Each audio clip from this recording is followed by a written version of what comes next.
ahora vamos a continuar con la serie que empezamos la semana pasada. ¿Os acordáis? Empezamos con una serie llamada Renovando el Compromiso, basada en el capítulo 21 del Evangelio de Juan.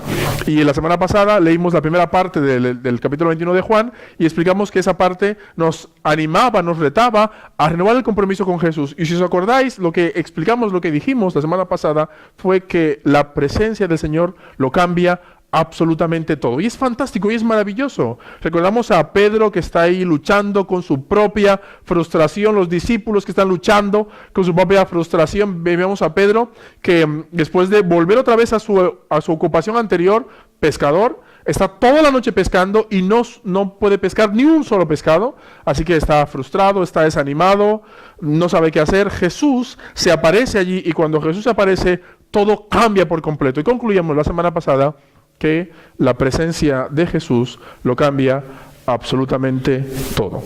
Y en esta mañana vamos a leer la segunda parte de la serie. Vamos a hablar de renovar el compromiso con la obra de Dios y vamos a leer la siguiente escena del capítulo 21 de Juan. Por favor, acompañadme a leerlo. Si tenéis Biblia, sería maravilloso que pudieseis leerlo, y si no tenéis Biblias, pues igualmente lo proyectamos aquí en la pantalla.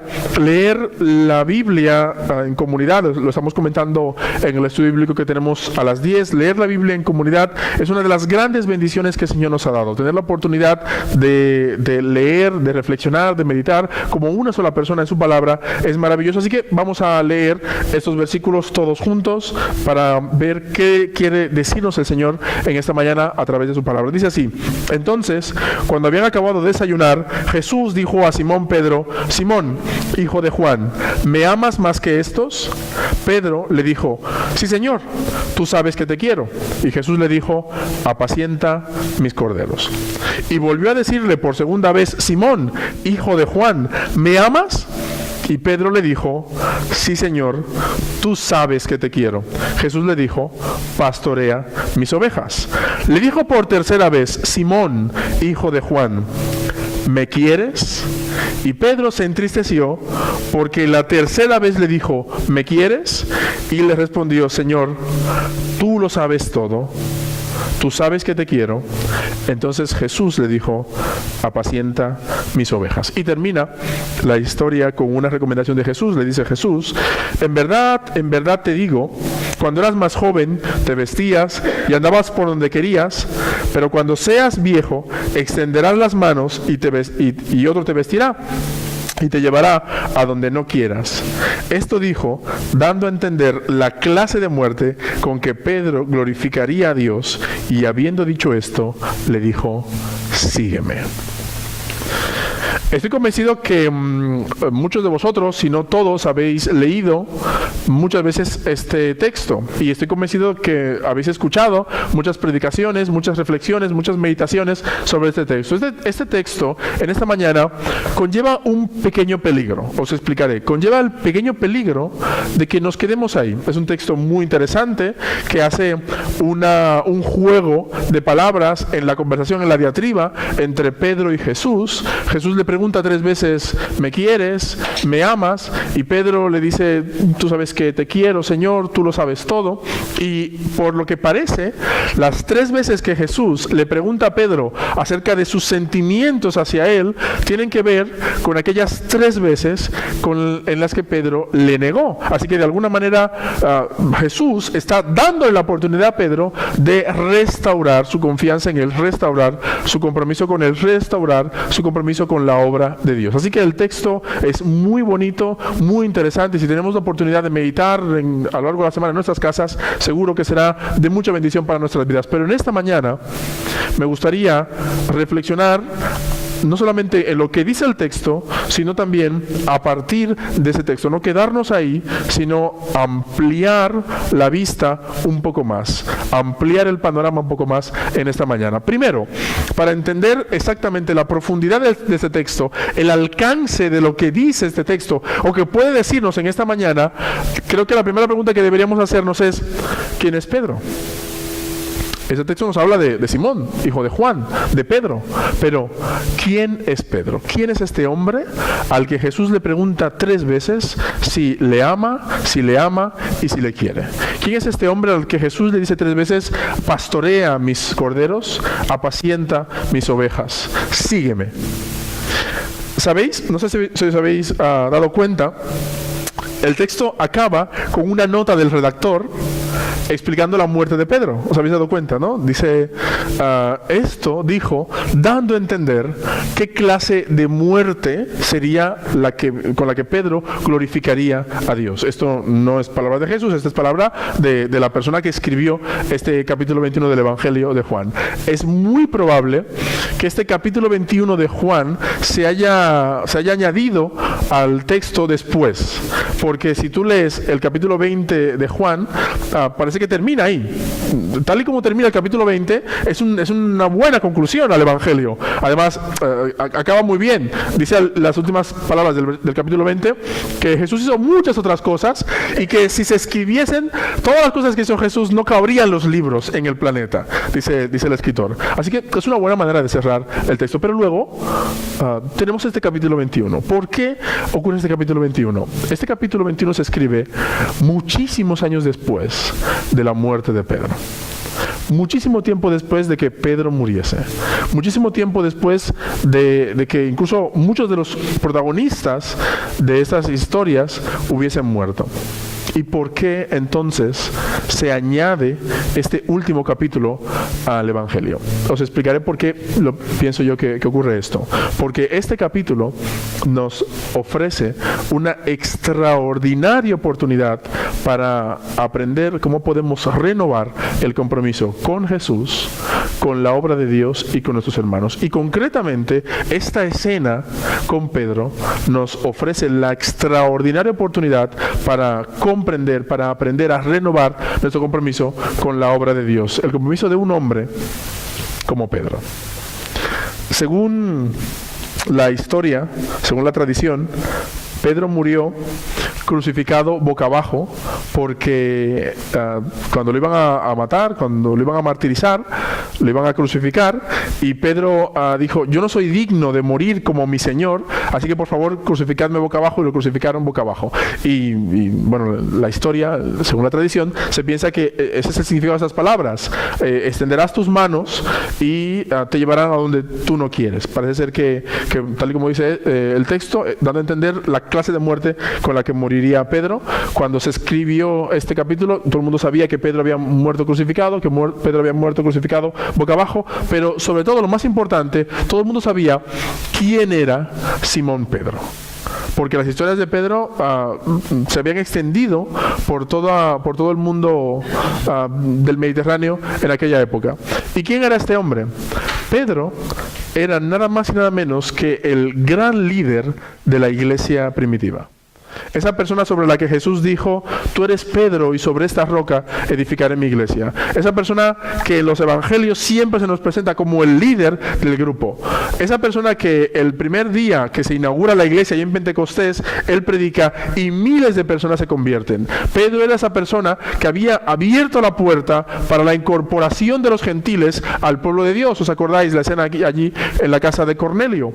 Pedro era esta persona. Pero sobre todo Pedro era una persona sobre la que el Espíritu del Señor actuaba de manera poderosa. En una ocasión, nos dice el texto, que había mucha gente enferma y mucha gente con problemas, y que como había tanta gente enferma, Pedro no podía atenderlos a todos, entonces ponían a los enfermos en el suelo, y dice el texto que cuando Pedro caminaba, pasaba al lado de ellos, y que la sombra de Pedro hacía sanar a la gente. Hechos 5:15, lo tenéis ahí, dice tanto que sacaban a los enfermos a las calles y los ponían en las camas y lechos para que al pasar Pedro, a lo menos su sombra cayese sobre alguno de ellos y eran sanados. Imaginaros el poder de Dios que actuaba en la vida de este hombre, que incluso la sombra suya sanaba a las personas, no ya que le pusiese las manos, sino la sombra de Pedro. Así que era una persona lleno del poder de Dios, lleno del Espíritu de Dios, ¿verdad? Una persona así, se nos figura cómo puede ser que dudase que negase a Jesús, que tuviese una experiencia de frustración. Pues sí, según lo que nos dice el texto, Pedro tuvo una experiencia de frustración. Hubo un momento que Pedro dudó de Jesús, hubo un momento que Pedro negó a Jesús, hubo un momento que Pedro decidió dejar el proyecto de Jesús y volver otra vez a sus ocupaciones. Y justamente este texto que hemos leído en el capítulo 21 de Juan nos explica cómo Jesús logró renovar el compromiso de Pedro por su obra. Y me llama mucho la atención este texto, me llama mucho la atención esta escena, porque justamente creo que esta escena nos describe la experiencia que tenemos muchas veces nosotros. La experiencia que tenemos muchas veces nosotros de pensar que hay personas que no fallan, que no se equivocan, de construir una imagen distorsionada de lo que Dios hace en la vida de las personas. Es verdad que Pedro era un hombre lleno del Espíritu del Señor, es verdad que Jesús le encomendó la extensión de la iglesia. Al principio es verdad que en el primer sermón de Pedro se convirtieron miles de personas. Es el sueño de todo predicador, que tú prediques y que todo el auditorio se sienta compungido por el Señor. Ese es el sueño de todo predicador. Y Pedro lo experimentó. Y Pedro fue la puerta de entrada a los gentiles. Así que Pedro era un hombre lleno del Espíritu del Señor. Sin embargo, hubo un momento en la vida de Pedro en la que él dudó del Señor. Un momento de la vida de Pedro en el que él experimentó la frustración. Y ese testimonio de Pedro, esa escena en la vida de Pedro, hace que yo me pregunte si muchas veces nos pasa eso también a nosotros.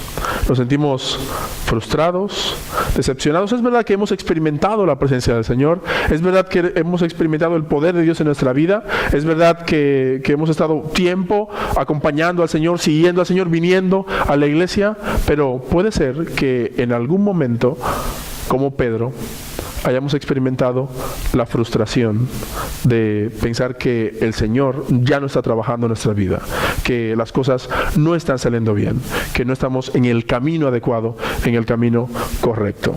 Y yo creo que esto ocurre porque muchas veces, como Pedro, construimos una imagen distorsionada de Dios. La historia de Pedro hace que yo me haga algunas preguntas, las tenéis ahí en la pantalla también. Así como Pedro se desanimó, esa historia me hace pensar por qué se desanima la gente de Dios. ¿Por qué se desanima la gente de Dios? ¿Por qué la gente deja de ir a la iglesia? ¿Por qué la gente deja de ser cristiana? ¿Por qué la gente abandona el camino de la fe? No sé si os habéis hecho estas preguntas alguna vez, pero al leer la historia de Pedro y al reflexionar sobre la historia de Pedro, yo me hago estas preguntas. ¿Por qué la gente se desanima? ¿Por qué la gente deja de ir a la iglesia? ¿Por qué la gente deja de ser cristiana? ¿Por qué la gente abandona el camino de Dios? Pedro experimentó su propio momento de frustración, su propio momento de abandono.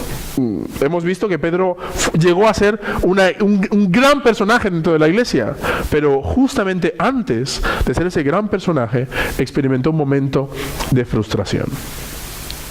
¿Por qué? ¿Por qué Pedro se frustró? ¿Por qué la gente se frustra? ¿Por qué la gente se desanima? ¿Por qué la gente abandona? Tengo una teoría acerca de esto y me gustaría compartirla con vosotros en esta mañana. ¿Sabéis? Mi teoría acerca de por qué la gente se desanima, se frustra y abandona es porque la gente construye una imagen errónea de Dios. Una imagen errónea de lo que Dios hace. Pedro se había hecho una imagen errónea de Jesús. Pedro pensaba que Jesús era un Mesías político que venía a liberar políticamente a Israel del yugo de los romanos. Y cuando eso no ocurrió, cuando a Jesús lo mataron, entonces Pedro se desanimó y Pedro abandonó ese proyecto y volvió otra vez a su empresa de pesca. Jesús realmente era un Mesías. Jesús venía a liberar a Israel del yugo romano, pero no solamente del yugo romano, sino también del yugo espiritual. Y no solamente a Israel, sino a toda la humanidad. Pedro tenía una imagen distorsionada de Dios porque tenía una perspectiva muy pequeña, muy reducida de lo que Jesús había venido a hacer. Y pienso que eso también nos pasa muchas veces a nosotros. Tenemos una imagen distorsionada de Dios y de su obra, de lo que Dios está haciendo. Pensamos que lo que Dios está haciendo se limita solamente a nuestra realidad local, a nuestra iglesia, a nuestra denominación o a la gente que piensa igual que nosotros, que tiene nuestra misma doctrina, que tiene nuestra misma manera de pensar, nuestra misma manera de orar, nuestra misma manera de adorar o de cantar, nuestra misma manera de organizar la iglesia. Y pensamos que Dios solamente se mueve en nuestro círculo reducido. Y por eso, porque nuestras expectativas no se cumplen de manera reducida, como en el caso de Pedro, nos frustramos, nos desanimamos. Pensamos que Dios ya no está trabajando. Pensamos que el proyecto al que le habíamos puesto todas nuestras ganas, al final no se va a realizar. Y, ¿sabes qué? Para estar aquí, prefiero estar en otro lugar. Prefiero irme y distraerme de otra manera, como le ocurrió a Pedro. Pero justamente ahí, en ese punto, en ese momento, Jesús se aparece en la vida de Pedro. Jesús se revela a Pedro como aquel que le da la oportunidad de renovar otra vez el compromiso. Le explica a Pedro que su proyecto, que el proyecto de Jesús no es un proyecto reducido y pequeño, sino un proyecto amplio y ambicioso. Le da la oportunidad de reengancharse, renovar otra vez el compromiso con lo que Dios está haciendo, con la obra de Dios, no mi obra, la obra de Dios. Y a partir de ahí, Pedro se reengancha otra vez y es el Pedro que todos conocemos, el Pedro que predica y miles de personas se convierten, el Pedro cuya sombra sana a personas, el Pedro que abre la puerta para que los gentiles, algo inédito hasta el momento, entrasen al reino de Dios. ¿Y cómo ocurrió eso? ¿Cómo ocurrió eso? Fijaros, lo que le dice Jesús, al fin y al cabo, es que tiene que dedicarse no a sus expectativas, sino a las expectativas de Dios. Jesús le pregunta: Pedro, ¿me amas? Pedro, ¿me quieres? Pedro, ¿me amas? Y le dice: si esto es verdad, apacienta mis ovejas, apacienta mis corderos, haz mi obra, la obra de Dios, la obra de Jesús, no la obra nuestra. Creo que este es un error que muchas personas tenemos, muchas veces nosotros. Creo que las personas dejan de venir a la iglesia y creo que las personas se frustran de comprometerse con el proyecto de Dios porque se confunden, se equivocan, porque confunden la forma con el fondo. Confunden la forma con el fondo. Confunden lo que Dios está haciendo, o la expresión concreta de una iglesia, con todo lo que Dios está haciendo en muchos lugares y en muchos sitios.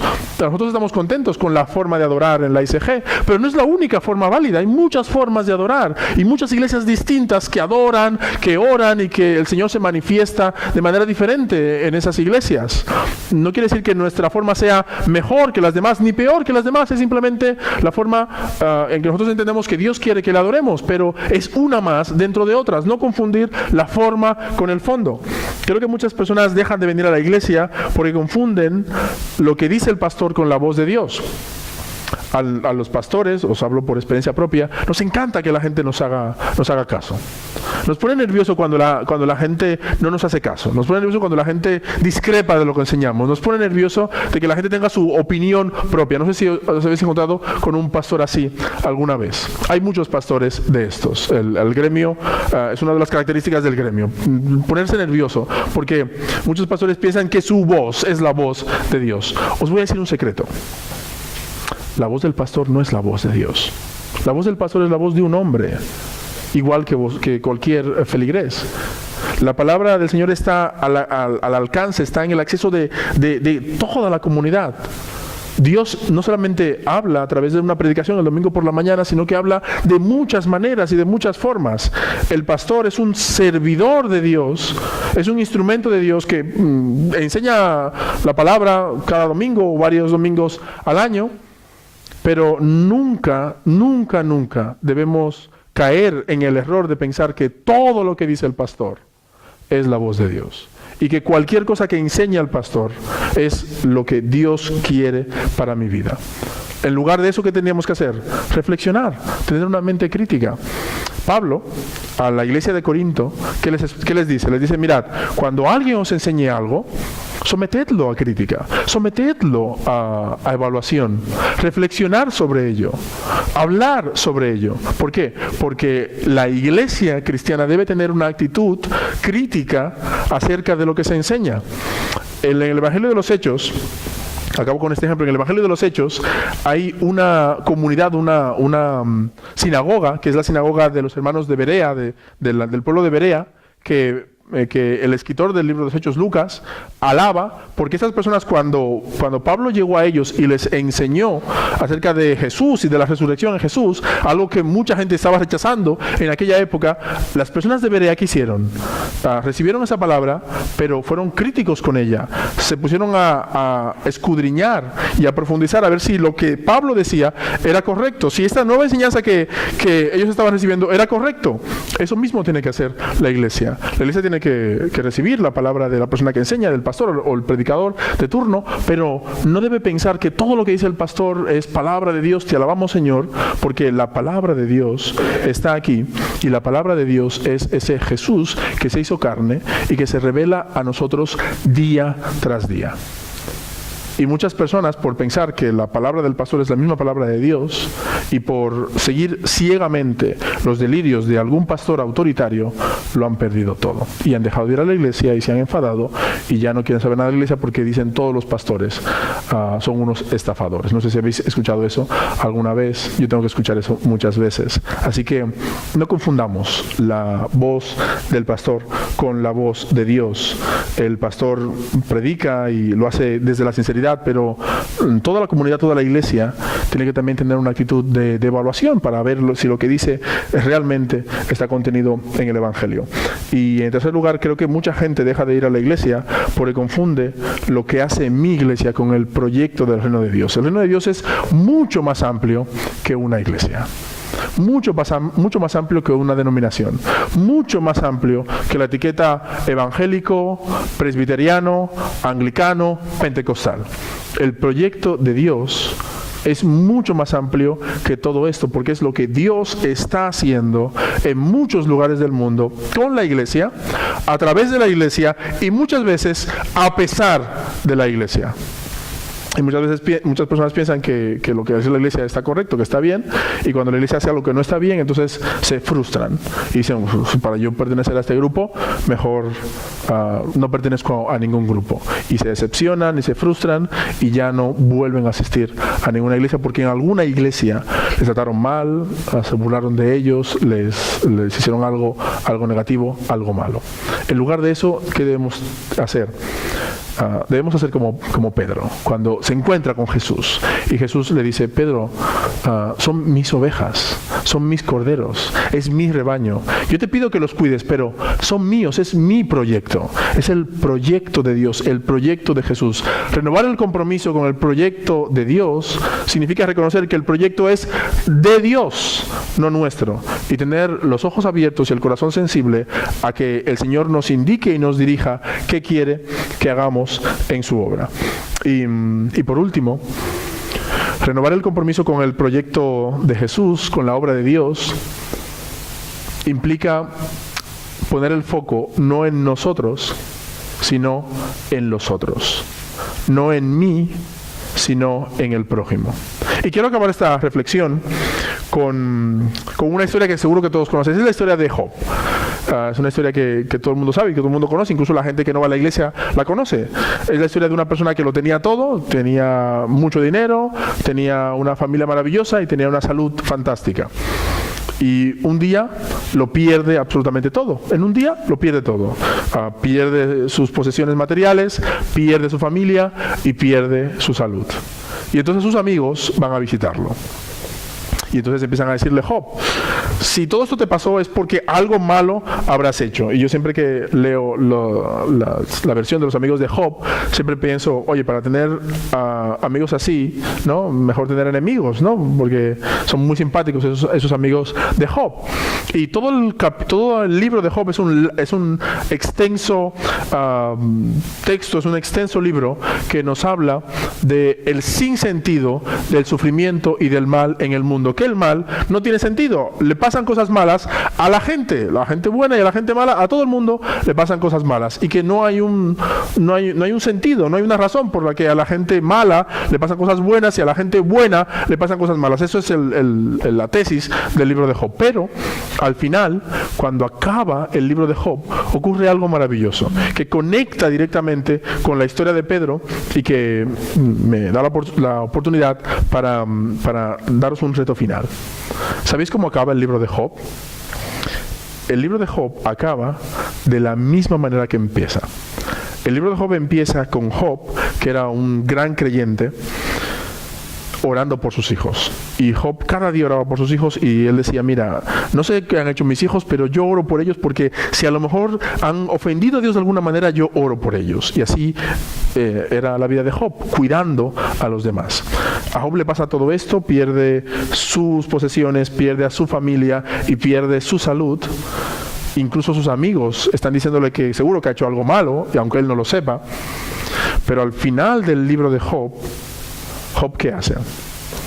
Se pone de pie y vuelve a orar por sus amigos. Aunque los amigos no le habían tratado bien, aunque los amigos no habían confiado en él, aunque los amigos no le habían dado una palabra amable, sino que le habían recriminado todo el rato, Job se levanta y hace lo mismo que hacía por sus hijos, ora por sus amigos. Y en ese momento en el que Job se levanta y ora por sus amigos, dice el texto, todas las posesiones de Job y toda la vida anterior es restaurada. Job recobra sus posesiones materiales, Job recobra su salud física y recobra su familia, y tiene hijos e hijas. ¿Y qué nos enseña la historia de Job? Que no se trata tanto de nosotros como de los otros. No se trata de poner tanto el foco en mí, sino el foco en lo que Dios está haciendo.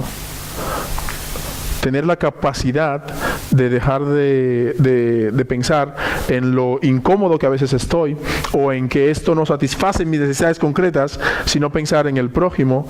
Y como le dijo Jesús a Pedro: cuida al prójimo, cuida a los demás, dedícate a los demás, ayuda al prójimo. Si una comunidad se compromete realmente con la ayuda al prójimo, dice Pablo en una de sus epístolas, que si en lugar de pensar en mí mismo, pienso en los demás, todo el mundo estará bien, porque alguien pensará en ti.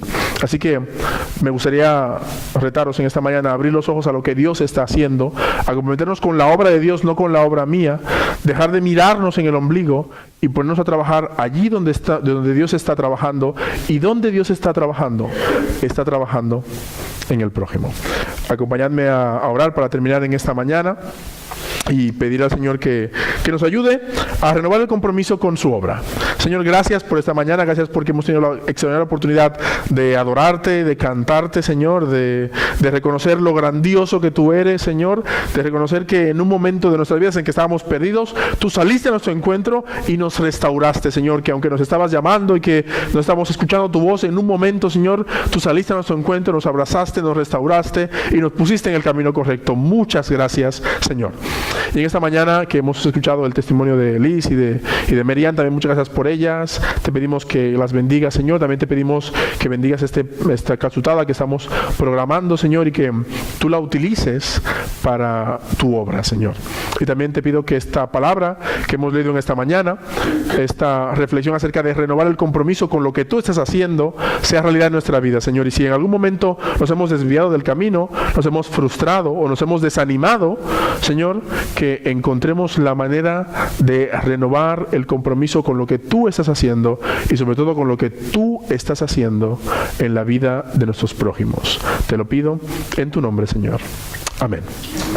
Muy bien, muchas gracias. Nos vemos la semana que viene.